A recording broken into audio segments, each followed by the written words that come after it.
الإعلامي الرياضي في بورسعيد. أنا الدكتور شكري بقالي. عايزين حضرتك تقول كلمة كده أولى ذكرى لشهداء بورسعيد. النهارده يوم الوفاة، يوم الشهداء اللي سقطوا زي العصافير، يعني مش عايز اقول اي مصطلح تاني قدام سجن بورسعيد. الاخوان قتلوا القتيل وقتلوا كمان اللي بيمشي الجنازه. المؤامره اتضحت. احنا بس بنطالب بان الناس دول، الشهداء دول، يتعاملوا معامله شهداء الثوره، زيهم زي التراس اهلاوي اللي مات هنا، اخذوا جميع الحقوق. لكن بورسعيد فيبدو ان هم مواطنين من الدرجه الثانيه، ما خدوش اي مستحقات، وكانوا بيدعوا ان هم بيضربوا الطيارات بالكلينوف وان هم مجرمين وبلطجيه. بورسعيد عمرها لا كانت بلطجيه ولا كانوا شهدائها يعني بلطجيه ولا هم. انا مش عارف اقول ايه. المهم ان هم المفروض يبقوا شهداء ثوره زيهم زي التراس اهلاوي. المؤامره اتضحت وخيوطها اتضحت. المفروض ان كمان اخواتنا المظلومين يطلعوا براءه، لان يعني بعد شهاده وزير الشباب والرياضه السابق اسامه ياسين، ان هيثم الشاطر الثاني وراهم مؤامره بورسعيد. فاضل ايه؟ ان اخواتنا بقالهم سنتين محبوسين. لولا الشهداء دول ما كانش خرج لنا 21 بريء، لكن دول فادوا ناس. لكن هم يبدو ان بورسعيد كان عليها مؤامره كبيره، والحمد لله المؤامره اتضحت وازحنا الاخوان واستردينا مصر، لان كانوا عايزين يبعدوا بورسعيد عن مصر كلها او اقليم القناه، وكانوا عايزين يعملوا اقليم قناه السويس ويسيطروا عليه ويدوا قطر. خطوط مؤامره واضحه جدا. شهدائنا لازم يكرموا، اهاليهم لازم يكرموا، لان هم فعلا شهداء ثوره وليس بلطجيه زي ما ادعى. والله يعني يا كابتن عمرو، انا الواحد يعني مش عارف يقول ايه في اليوم ده. فعلا فكرنا بايام كانت بورسعيد كلها بتنزل ضد الظلم، ضد الارهاب، ضد النظام. كان بينصر فئه على فئه اخرى. طبعا كلنا عارفين الفئه الثانيه كان بينصرها على حساب مدينه كامله زي مدينه بورسعيد. طبعا كان كل همهم ان هم ينصروا حلفائهم في الانتخابات، لان طبعا كلنا عارفين الالتراس الاهلاوي تحديدا، يعني الالتراس الاهلاوي او سعد فرج الشاطر كان برضه من احد افراد الالتراس الاهلاوي، كانوا من احد اسباب نجاح محمد مرسي في انتخابات طبعا الانتخابات الرئاسيه. فهو كان في وعد طبعا منهم ان هو ياخد لهم بالقرار. وزي احنا كنا شايفين الحكم كان رساله. شعب بورسعيد او مدينه بورسعيد ابت ان هي يكون في ظلم واقع على ابناء المدينه الممثله، فكله كان نازل يدافع عن الحق، طبعا عن العدل. المفروض لو في حد عمل حاجه كلنا بنقول يتعدم، لان اللي ماتوا دول برضه اللي ماتوا دول سواء مسلمين او مسيحيين كلنا مصريين. انما احنا بنطالب بالقصاص العادل، مش بالقصاص اللي هو ايه يعني مش اي يعني عايزين يرضوا فئه على فئه وخلاص. ده مش قصاص عادل. حتى يعني يمكن الاستاذ اشرف عزمي كان له تصريح على صفحته الشخصيه ان القاضي عبد المجيد طبعا قابله في محكمه بورسعيد وقال له كنت انا حاكم الحكم ده وعارف ان هو هيتنقض عليه والنقض هيتقبل. طب ليه بقى من الاول انت تحكم ظلم او تحكم يعني مش بحق ربنا، عشان انت عارف ان في ناس هنا هتثور ضد الظلم، فبالتالي هيكون في ضحايا زي ما احنا شفنا 53 شهيد في الجنه. وممكن اقول لك واقع، احنا كنا اول امبارح بنزور اهالي الشهداء، فيعني والد السيد علي ده طبعا احد اعضاء جروب التراس ايجل، زرناه. فالراجل قال لنا ان هو والده مات، فكانوا بيدفنوه من اسبوعين، فهو بيدفنه لقى ابنه زي ما هو. يعني والله العظيم دي قصه من والد الشهيد سيد علي، ميت شهيد. والله قال لك احنا كنا متخيلين ان احنا هننزل هنلاقي عظم هنحطه على جنب. الراجل بيقول لنا شفناه كده زي ما هو كأنه نايم، خدناه كده على جنب. وقال لي انا يمكن ساعتها حسيت ان ابني فعلا ما ماتش، حسيت ان ابني فعلا يعني عايش جنبي، وحسيت ان انا خلاص انا كده مطمن على ابني. فهو طبعا دي كانت واقعه، والراجل يعني كان بيقول لي انا اول ما شفته حسيت ان ابني رجع لي تاني. يعني شفت العظمه بتاعت ربنا طبعا اعلم بالشهداء، يعني ربنا اعلم بالشهداء. وزي ما احنا عارفين ان الشهداء والصحابه والنبيين الوحيدين اللي جسمهم ما بيتحللش. فيعني ليه يمكن بديره خير وتدل لمصر كلها ان فعلا الناس بتاعتنا ماتت شهداء، الناس بتاعتنا ماتت بتدافع عن قضيه مدينه كامله. احمد جيت نزلت طبعا وغطيت الاحداث دي كلها، كان اصعب موقف ايه بالنسبه لك انت مريت بيه كاعلامي؟ انا والله كنت بغطي ساعتها قناه النهار عندنا. يعني انا كنت باجي، يعني أنا كان معايا كاميرتي ومعايا شغلي ومعايا بتاع، طبعا كان الدنيا بقى يعني الدنيا قلق وهرج ومرج، بس ايه يعني انا كنت اجي ابص كده الاقي ست كبيره بتقع، واحد يجي يحوشها هتلاقيه مضروب طلقه من هنا، ما تعرفش بقى الطلق جاي من هنا جاي من هنا. بقى الناس بتترمى قدامك، ولا انت عارف تشتغل، ولا انت عارف تدافع عن الناس، ولا انت عارف تشيل الناس من قدامك، كنت انت ممكن تبقى واحد منهم. فاحنا يعني بورسعيد كلها عامه، انا بكلمك بقى دلوقتي كبورسعيدي مش كاعلامي، انا واحد من الناس كنت ممكن اكون ميت، وانا اهو بقد عملي كمراسل. زي ما احنا شفنا مراسلين صاحبين كتير في بورسعيد، اللي مات بقنبله واللي مات مش عارف ايه واللي اتصاب. يعني احنا شغلتنا كمراسلين او كمواطن بورسعيدي، كان الايام دي كانت بورسعيد طبعا يعني بتقع عليها ظلم، يعني ظلم جامد جدا. كل ده ارضاء فئه على حساب مدينه كامله، هي المدينه المفروض اللي هي دفعت عن مصر كلها بالعدوان الثلاثي، ولولا المدينه دي وصمود شعبها وصمود اهلها كانت مصر كلها احتلت. ما مش هنقول بورسعيد، بورسعيد 90%، وباقي يعني باقي المدن اللي كانت موجوده هنا او كانت بتدافع مع بورسعيد 10%. فدي حقيقه ما بننكرهاش، وكل مصر بتتكلم في كده. فده كان طبعا احد اسباب رحيل النظام السابق اللي هو محمد مرسي المعزول، طبعا اللي انا بقول عليه معزول وارهابي. هو طبعا معزول وارهابي كمان. يعني ده راجل ده ما كانش، كان عايز خلاص، هي فئه خلاص الاهلي 50-60 مليون اهلاوي، مع بورسعيد 800-900 الف نسمه، فهو حب ينصر فئه كبيره على فئه قليله. بس طبعا الفئه القليله دي سبحان الله يعني عملنا اللي ما حدش عمله. بورسعيد عملت اصلا 15 يوم العالم كله اتكلم عنه مش مصر بس. بورسعيد اول من طلبوا بتفويض للجيش، وطبعا ده اللي كل مصر مشهد بعديه. والحمد لله كانت بورسعيد هي شراره الثوره اللي احنا بنقول ثوره 30 يونيو بقى. والحمد لله اللي بورسعيد لغايه النهارده يعني حتى تلاقي فيها موضوع الاخوان قليلين، لو بينزلوا 10-15 واحد بينزلوا في حته اهل المنطقه بيجروا عليهم، بخلاف مدن كتير. فالحمد لله انا مع نفسي بفخر ان انا بورسعيدي، بفخر ان اهل بلدي رجاله، بفخر ان اهل بلدي خلوا النظام الارهاب ونظام الطاغيه مرسي طبعا رحل، وكانت شراره الثوره الحمد لله من بورسعيد. احمد كان في طبعا مطالب من اهالي الشهداء واهالي المصابين ان هم حتى الان الدوله ما تعترفش بهم كشهداء زي ما ذكرت دلوقتي زي شهداء الاهلي. حاجه جايه انت تقول ايه مثلا للمحافظ او للحكومه؟ لا هو احنا كنا في المحافظ طبعا كنا بنتصالح مع المحافظ خلاص خلال ايام يعني المذكره اترفعت للسيد الرئيس. بتتابع انت؟ طبعا، وده قضيتنا كلنا. فطبعا ايه الموضوع الحمد لله وصل للمستشار عادل منصور رئيس الجمهوريه. الناس مرحبين برئاسه الجمهوريه، مرحبه بيه.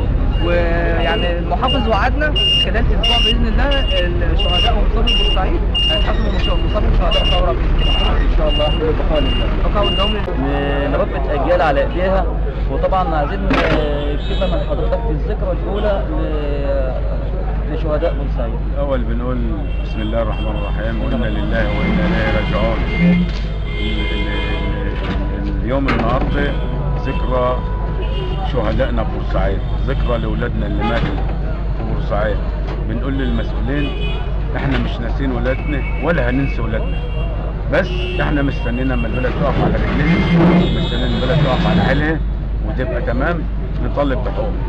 الاول احنا عاوزين حق الناس دي شهداء عند الدولة، احنا نحتسبهم بأمر الله وهم ان شاء الله عند ربنا سبحانه وتعالى شهداء، بس احنا عايزينهم شهداء عند الدولة عشان الناس اللي تيتمت من وراهم، والناس اللي اترملت من وراهم، والناس اللي مش لاقيه تاكل من وراهم بعد ما الناس راحت. عاوزين الناس دي تاخد حقوقها عشان تعيش زيها زي اي بني ادم في الارض. حقهم.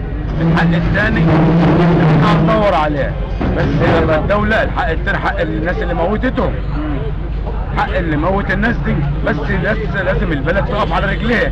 احنا مستنيين اما رئيس جمهوريه ينزل، ومستنيين اما السيسي، احنا بقول السيسي بامر الله ينزل وينجح، وبقول ان شاء الله احنا ورا السيسي وورا الجيش لغايه ما البلد تقف على حيلها، وان شاء الله البلد هتقف على حيلها وهندور مين اللي موت عيالنا. احنا عاوزين عدل ربنا، عاوزين عدل ربنا.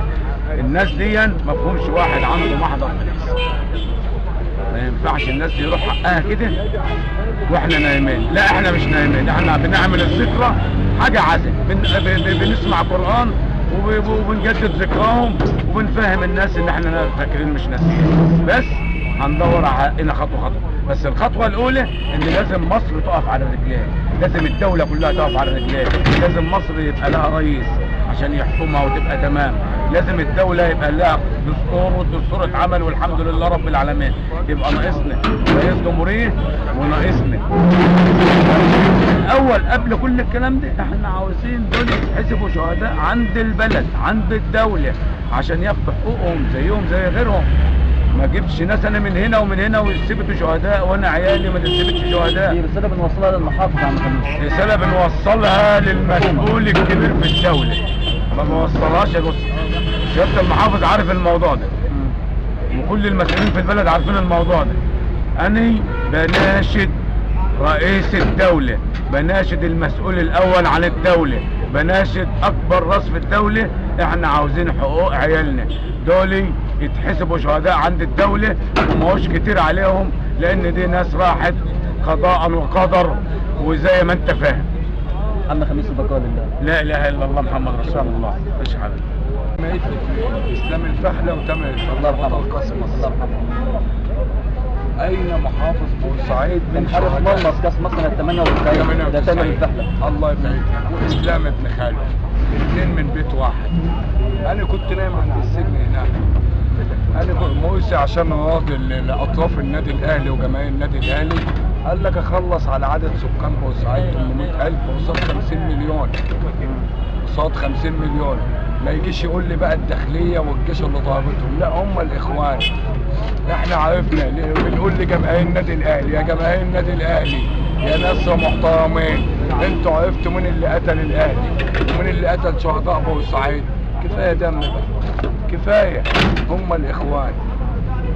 مين اللي قتل في محمد محمود وفي مسبيرو؟ اين شهداء بورسعيد ومصاب بورسعيد من شهداء الثوره؟ بوجه رساله للرئيس المحترم عدلي بيه منصور، اين شهداء بورسعيد ومصاب الثوره من شهداء الثوره؟ اين هم؟ اين محافظ بورسعيد من شهداء بورسعيد اللي ماتوا غدا؟ دور سعادتك على الفيش وتشبيه، ولا واحد بلطجي ولا واحد عليه قضيه. ومصاب بورسعيد 900 مصاب. فين حقهم؟ فين حق الناس دي؟ تيجي تتكلم هنكلم. طب خد الورقه دي، طب المستند ده يا سيدي، ده هي في تليفون يا سياده المحافظ. انت راجل بورسعيدي محترم يا سياده اللي هو سماحه عندي. اين حق الشهداء اللي اتقرملوا واللي مخلفه عيلين واللي معاها 3؟ فين حقهم؟ تيجي تتكلم لا هنديكوا شقق. يا عم يا سيدي احنا مش عايزين شقق ولا عايزين فلوس من المحافظه. دول يثبتوا شهداء ثوره مع مصابي بورسعيد وشهداء بورسعيد. المساواه بالظلم معاك. فين حقهم؟ انا بقول له اديني شقه ولا عربيه ولا فلوس. دول شهداء حقهم للست اللي تعول والارمله متارملين 53 شهاده في بورسعيد و900 مصاب. معتز انت كنت هناك معاك في السجن. انا كنت بايت 4 ايام هناك. اصعب لحظه انت مريت فيها في الوقت ده ايه؟ اصعب موقف انت شفته بعينيك. اصعب موقف الساعه 10 بالليل ليله 26 يناير دخل عليا ضابط لهجته حمساوي حق لا اله الا الله. طبطب عليا بقول له الحمد لله على السلامه يا باشا، انت جاي تحمل بورسعيديه؟ قال لي لا. قال لك ايه؟ قال والله.